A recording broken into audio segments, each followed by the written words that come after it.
What would be your advice to people who are trying to learn Korean to fluency? I think so. Like with languages, it's like when you want to become fluent, you just have to talk. Even like, let's say you don't have friends, because I didn't have friends either. So I'm like, talk to yourself then. Like, maybe people will think you're crazy, but still, like, talk to yourself. You know, when like my go-to activity is like cleaning. So I really like cleaning. So when I'm at home, I would be literally speaking to myself in Korean, would be like, okay, bathroom's done. Now let's go to the kitchen. Or like, ooh, today cleaning is like really fun, you know? Like you have to try to find funny ways and like ways to enjoy so you keep on going. So let's say there are like certain topics you like. I don't know, like football or celebrities or I don't know, like K-beauty or stuff like that. Then like, let's say K-beauty. So then you go on YouTube and then you actually look for channels who do all about K-beauty stuff. And then you just listen. You don't have to understand in the first place. Just like listen and like surround yourself with that language. So for me, it would be like, there was this like one radio program I really like to listen to, and then I would be like constantly listening to them, and even though I don't understand, there would be some times where I understand them, so I could like laugh with them together. But then again, when it's not, it was like, don't get too stressful about it. It's just like make it for fun, and then it eventually will come. And then speaking is very important, and then of course like vocabulary, but I think that's like the basic, like if you want to speak any language, you have to memorize. So like you have to have like a vocabulary storage. And then it's just like trying. As I said before, you're not supposed to think that if you might make a mistake, that will end up like in a bad way, you know, so just try and then make mistakes, and then eventually, because when you make mistakes and then someone says it in a correct way, and then you will be like, oh, so that's the correct way, okay, then I can just learn it like that. And then just like feel even though like I am also like an introvert, but then still, because I want to learn it, I just like, I was the one taking the first step to actually talking to people, and then I would be like, I don't know, would you like to have like a language exchange? Like I can help you with German, or I can help you with English and stuff like that. And then you just have to go and like find your people.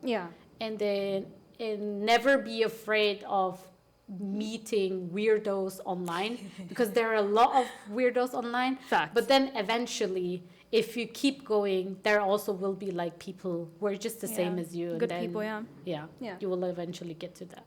Very true. We always, you know, talk crap about like Hello Talk and Meef, but I have heard people meet good people from those apps too. So people literally end up marrying. I've had, I think, 2 guests who've met their spouses on Meef. So there has to be good people if people are meeting people on there getting married. So, you know, you just gotta dig through the weirdos, and then the good people will show up from that. This is just in your opinion. I don't want people saying this is facts now. In your opinion, do you think you can be fluent in Korean or any other language just through books? So the funny thing is, if you... Well, I can't say that I learned through books, though. It was just the one book in the first place where I get to know about the culture. But then basically I ended up like searching through the internet. But like for languages, you can't be fluent just by books, because you need the like hands-on experience. And that experience you only can get when you actually talk to people. Interacting, because it's like for me, it's like I'm fluent, yes, but I never will be perfect because I'm literally self-taught. But like, let's say I attended school, because like, you know, there are some people who come to Korea and then they attend those like the language schools. And there you can, because there you like your fundament will be like a strong one, you know. But like for me, when people ask me, how did you learn Korean? I can never tell them like directly, because it was like, I tried everything and then eventually it worked out for me. But like, just because like, you know, when you go through books, they will probably just like teach you grammar and stuff. But unless you don't use those kind of grammar, you will eventually never get to the point where you can be fluent. Because like for languages, it's just like, if you want to be fluent, you have to actually make the practice. Yeah. You know, when I speak to my Korean friends about, let's say, English, they will be like, we only learn English at school for the exams, and then that's it. So we have like a very good base on like vocabulary and grammar, but because we don't talk to people, that's why we end up being like very all like how do you say, Shy? Almost? shy and like not confident Yeah. in speaking the language. And then as for me, so for us in school when we learned English, it was actually, we were also taking like oral exams. So Yeah. the teacher, so we literally in the class, teacher would never speak in German. She or he would always be Speak in speaking in English. English. Yeah. And then the teacher would eventually like force you to speak in that language Only in as English. well. Yeah.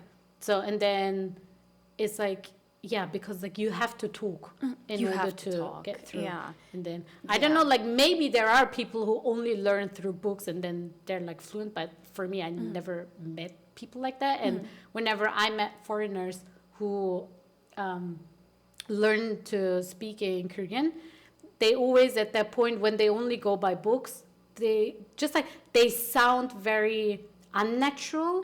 So I have this one friend, she's probably like grammar and like vocabulary, she has way more knowledge than me. Yeah. But then when we start talking to like, let's say Koreans, or we talk to each other, she sounds very unnatural because she never talked to Koreans. Yeah, Eventually from you books. have to talk to natives so you can hear how the natives actually talk, you know. And then, but because she's lacking that point, because she's like very introverted and be like, oh, but what if I make mistakes? She never, how do you say? She never develops that kind of like skills, you know? So No, for, I feel so for that. me, I'm really sorry, but only by books, that will be a little bit hard. Yeah, especially when I think you know more than two languages. I think you understand that if I need to speak this language for me to ever learn it. For me, all the languages I know, I learned by speaking. Yeah. I might be weak when it comes to the writing and reading part of my Korean because, I ignored that when I was in my learning journey. Writing and reading, no. But the speaking and listening, I'm pretty good at. Yeah. While as you were saying, Koreans who speak English, some of them, their English, their speaking and writing is well, first of all, their understanding is very strong. Yeah. Their writing is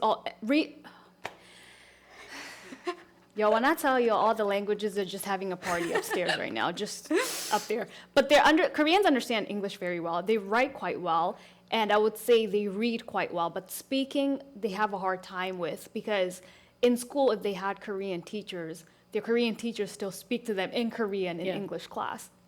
Some of them, not all. So I think that's the difference. I really do think also you have to speak the language to learn the language, because books and real life are not the same. Yeah. Like some of these books were written like 10 years ago, and Yeah. Korean develops very fast Yeah. too. Like I can't speak Koreans the way like the Gen Zs in Korea speak. They speak completely different Korean. Like the 짧은 말 they use and stuff. I'm like, I don't know what you're saying. I have no idea what you're saying. I always feel the age difference Yeah. when talking to them, so I literally avoid them. I'm like, let me talk to the old elders. Yeah, I'm not gonna lie. And I think it's like it sounds weird, and maybe it sounds like negative, but not in that way. But like, if let's say you have friends like me who actually like can speak, then just like use me, you know, Yeah. like come and ask. Practice, because like yeah. for me, it was actually very sad because I never had someone whom I can go up to and like ask, Talk to, yeah. is that correct, or can you like help me with that? So, but once you find those kind of like people and friends, just like use them. Yeah. Like it's not even like It's not really using yeah, your friends. I'm actually very happy if someone comes and be like, Yeah. oh, can you help me with that? Like I tried to make that sentence, but do you think it sounds weird? Because like for me, then when let's say I don't know it, I have friends, like We I can have native ask. friends, I can Yeah. ask them, and then Yeah. I'd be like, even though if I don't know it, let me like just ask my friend. So I think it's like, just like depending on people is not a bad thing, because Yeah. sometimes people are like, but no, what if like I'm like a burden, or what if like I bother you and stuff like that.